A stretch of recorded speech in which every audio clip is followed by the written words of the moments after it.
It's a feeling that can break you.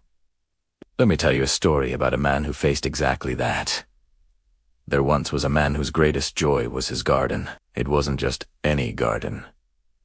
It was a sprawling grove of date palm trees that he had planted and nurtured with his own 2 hands. From tiny saplings, he watched them grow, watering them faithfully under the warm sun, protecting them from pests, and speaking to them like old friends. Years passed, and his hard work paid off beautifully. The trees grew tall and majestic, their fronds swaying gracefully in the breeze.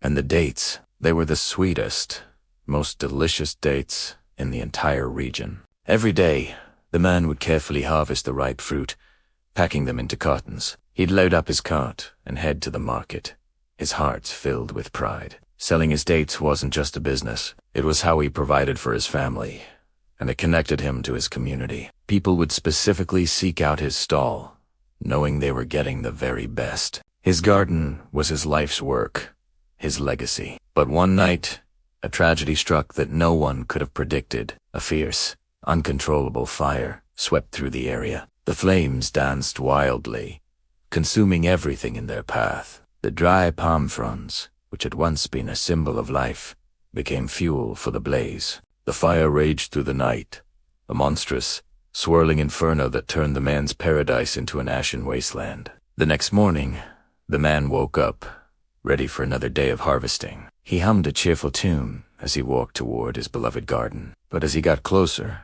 the smell of smoke filled the air, and a sense of dread washed over him. When he finally arrived, he stopped dead in his tracks. The sight before him was devastating. Where his vibrant, green grove once stood, there was now only blackness and ruin. The tall, proud palms were reduced to charred, skeletal husks. The ground was covered in a thick layer of soot and ash.